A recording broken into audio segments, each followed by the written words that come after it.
प्रभु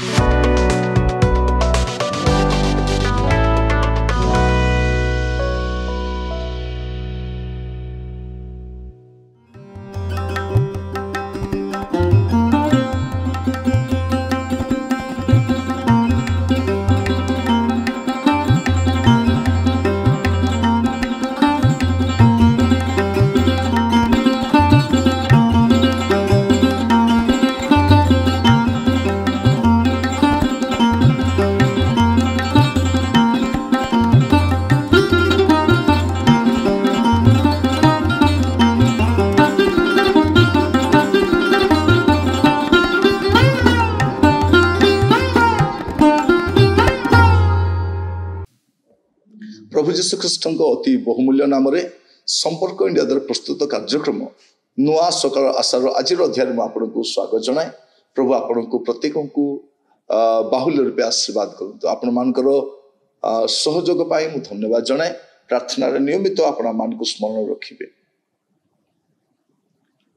आज प्रसंग होची आपण भलरे जानती कि आपण भलरे जानती कि आमे गुड़े विषय जाने कारण माने ए प्रकार जगत में बास करुचे कौन विषय गुप्त ना आम से विषय गुड़ाक भलरे जानी गुड़े विषय तथ्य रही किंतु आज मु कहवाई चाहे गोटे विषय आपण भलरे जानती कि आईब तार 19 पर्व 25 पद 26 पद मात्र मु जाने जे मोर मुक्तिकर्ता जीवित अटंती और शेष से पृथ्वी ऊपर ठिया है। आईब कहते मु बलका विषय केते जानी मु जाने ना से कहते मु जाने जे मोहर मुक्तिकर्ता जीवित अटंती और शेष से पृथ्वी ऊपर ठिया हेबे। पुणी मोहर चर्म यही रूपे विनष्ट है उतारे हैं ये जो मोर चर्म नष्ट हो जाउछि ए रूपे विनष्ट है उतारे हैं मो मांसहीन हो परमेश्वर को देखिबी। एटा से भलरे जानी आपण जानती कि यही कथा आपण भलरे जानती कि एटा मु पचारिबा पई चाहे। आज प्रसंग होछि आपण भलरे जानती कि आईब कहउछथि मु जाने जे मोहर मुक्तिकर्ता जीवित अटंती।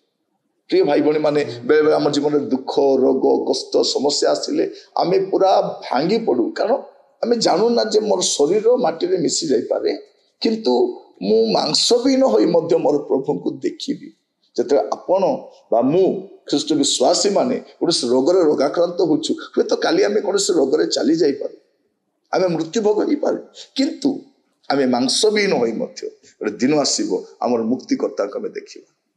कि सौभाग्य एटा आपण जानती कि लोके जानती नहीं तेणु कौन हुए ना रोग आसिले से पूरा भांगी पड़ती झाउली पड़ती भावती मोर सब खत्म हो गला आउ बंची पारिबे नहीं बंची पारिबे नहीं किंतु मरी तो पारिबे आ मले तो प्रभु राज्य को जीवे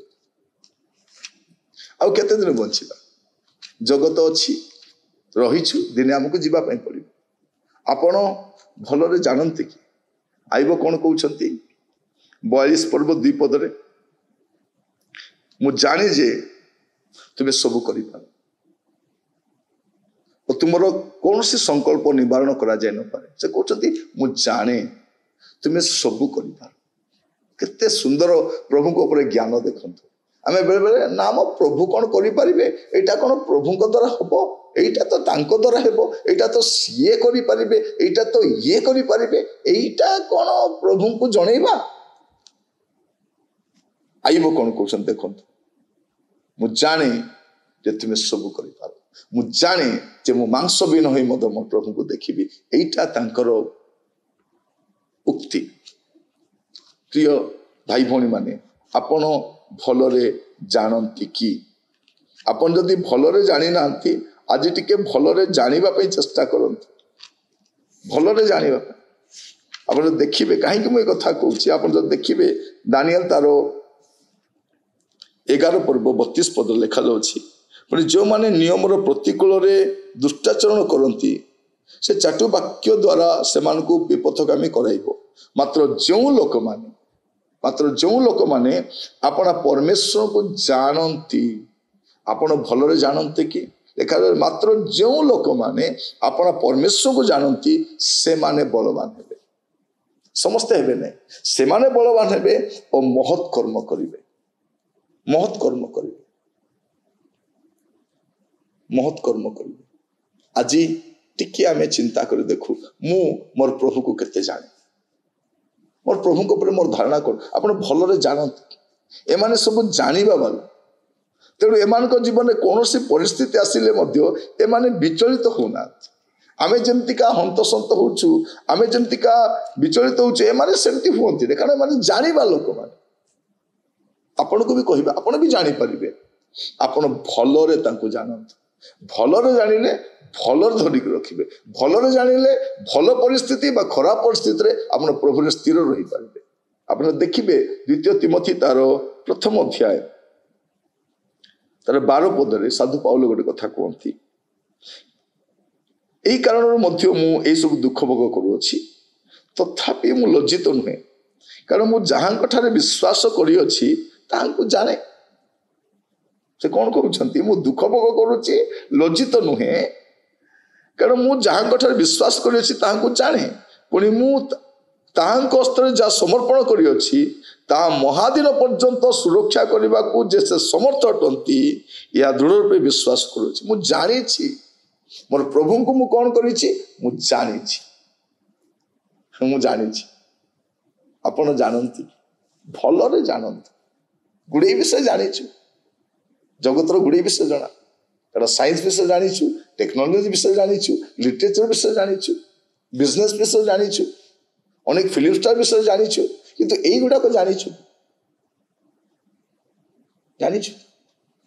ଅନେକ ଲୋକଙ୍କର ସୌକ ସକାଶେ ସେମାନେ ଗୁଡ଼ାଏ ବିଷୟ ଜାଣନ୍ତି।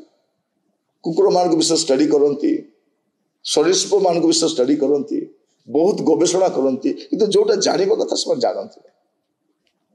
ପ୍ରାର୍ଥନା କରିବା। ପିତା ପରମେଶ୍ୱର ଆପଣଙ୍କୁ ଧନ୍ୟବାଦ ଦଉଛି ଦ୍ୱିତୀୟ ସୁନ୍ଦର ପ୍ରକାଶ ପାଇଁ। ପ୍ରଭୁ ଆମେ ସମସ୍ତେ ଆପଣଙ୍କ ହସ୍ତେ ସମର୍ପିତ ହଉଛୁ। ଆପଣ ମାନଙ୍କୁ ଅନୁଗ୍ରହ କରନ୍ତୁ, ଦୟା କରନ୍ତୁ, ସହିତ ପରମେଶ୍ୱର ହୁଅନ୍ତୁ।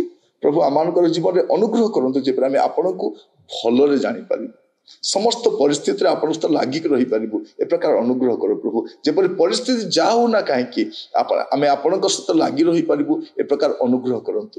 ଆଦର ମହିମା ଆପଣଙ୍କର ହଉ। ପ୍ରାର୍ଥନାଟି ମୋର ପ୍ରାଣର ପ୍ରିୟ ଯୀଶୁଙ୍କ ନାମରେ ମାଗିଲି, ଆମେନ୍। ପ୍ରଭୁ ଆପଣମାନଙ୍କୁ ପ୍ରତ୍ୟେକଙ୍କୁ ବାହୁଲ୍ୟ ରୂପେ ଆଶୀର୍ବାଦ କରନ୍ତୁ। ନମସ୍କାର।